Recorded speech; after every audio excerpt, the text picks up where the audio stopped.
In today's video, a simple explanation of negative harmony and how you can use it in neosoul. Enjoy!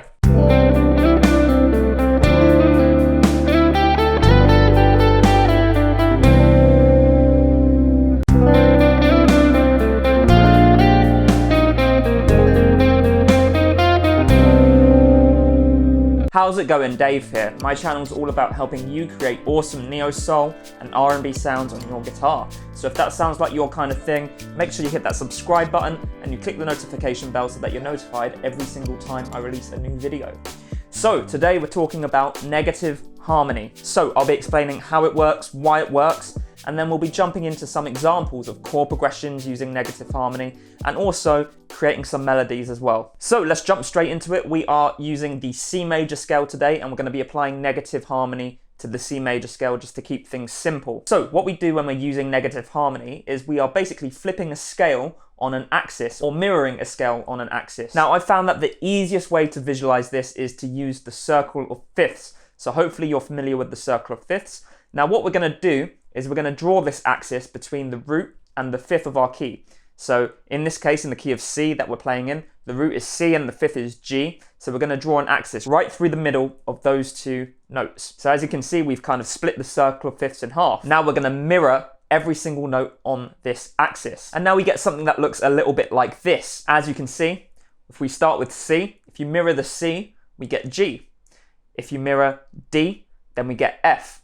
If you mirror E, we get E flat. If we mirror F, we get D. If we mirror G, we get C. If we mirror A, then we get B flat. And if we mirror B, we get A flat. This is the negative version of the C major scale. You could call it the negative C major scale. So the notes in the negative C major scale are G, F, E flat, D, C, B flat, and A flat. That was a little bit tricky to remember there going backwards. But this is what we'd call the negative C major scale. You may have noticed that all of the notes here are contained within the C minor scale, but we are still going to call it the negative C major scale here. So we're just going to leave that to one side for a second while I talk about stable and active notes. Okay, so in a key, we've got stable and active notes. The stable notes are C, E, and G, the root, the third, and the fifth.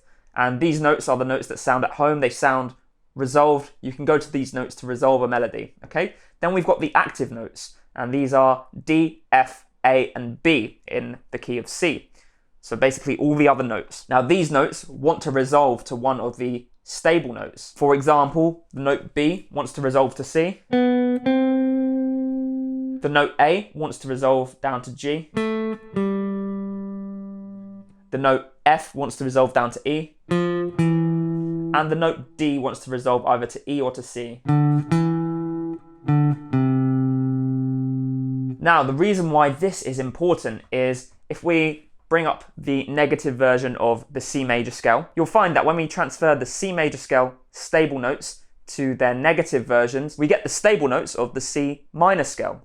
And the same with the active notes. When we transfer the active notes into their negative versions, we get the active notes of the C minor scale as well. This means when we're building chords, every negative version of a chord has the same pull and the same sort of tension leading us back to the tonic, which is really, really, really helpful. Let's take a look at the chords that we can create using the negative C major scale. When we adjust all of the notes to make them the negative versions, C becomes C minor, D minor becomes B flat, E minor becomes A flat, F becomes G minor, G becomes F minor, A minor becomes E flat, and B diminished becomes D diminished. So what you can do is anytime you're using one of the chords in the key of C major, we can just replace any one of those chords for the negative version. So let's do that and create some chord progressions. Before that, a quick note, this axis that we're using for creating this negative harmony is the only axis that will create this effect, where the active notes and the stable notes remain the same. Okay, so just be aware of that. You can try and use other axes if you want to, but I don't think they'll work in the way that you would like them to. So let's start with a very simple chord progression: C, D minor, G, C.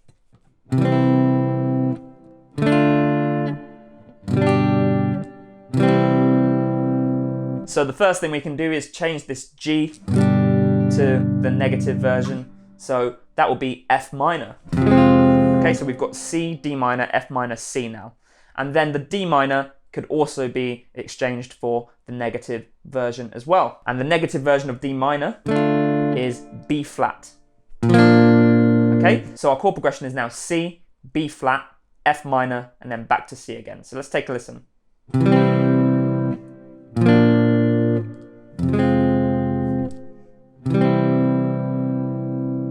Now that doesn't sound very neo-soul at the moment, so we need to kind of spice these voicings up. I've got an example where I do that, but let me just show you the chords that I'm using. So I'm using a C major 7 for the C. Then I'm using this is a B flat 9 chord. And then what I've got here is a F minor 11 chord, but the A flat is in the bass, okay?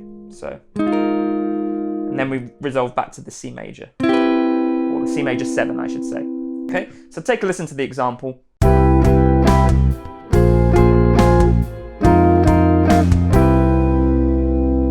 So hopefully you can start to see how we can take this concept of negative harmony, create a basic chord progression, turn these basic chords into their negative versions, and then spice the voicings up a little bit to make it more appropriate for the neo-soul genre. Let's try this one more time with another chord progression. So we're going to take a very popular chord progression, the 1-6-4-5, which is C, A minor, F, and G.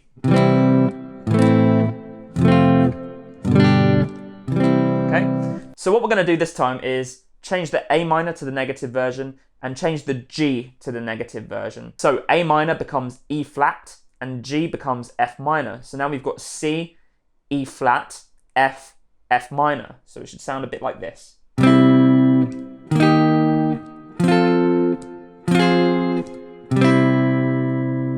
Okay, very interesting sound, but again, doesn't sound very neo-soul. So something you can just do to make something instantly sound like neo-soul is turn the chords into ninth chords. So the major chords are going to be major 9s, and then the one minor chord is going to be a minor 9 chord. So we've got this: C major 9, E flat major 9, F major 9, and then F minor 9.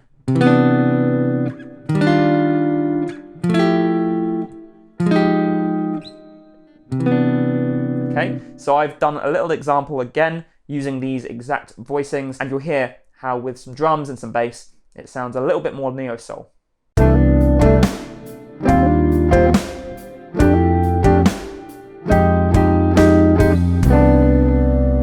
Alright, so now let's create some melodies using this technique. So first of all, what we've got to do is create a basic melody using the C major scale over a C major chord progression. You don't have to create anything crazy, just something very simple. So in this example, I've stuck with the first chord progression that we used previously in the video.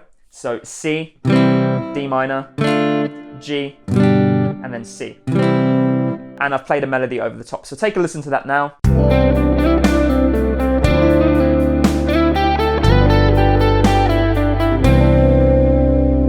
I am going to be playing a B flat instead of the D minor, and I'm going to be playing an F minor instead of the G.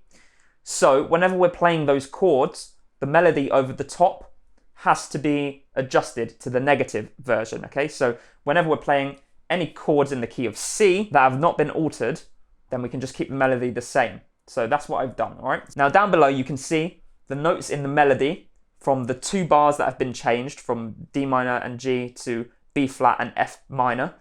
You'll see the melody on the top line, and then you'll see the negative version of the melody on the bottom line. So those are what those notes have changed to. And now let's take a listen to how it sounds when we adjust the melody to the negative version for those 2 bars.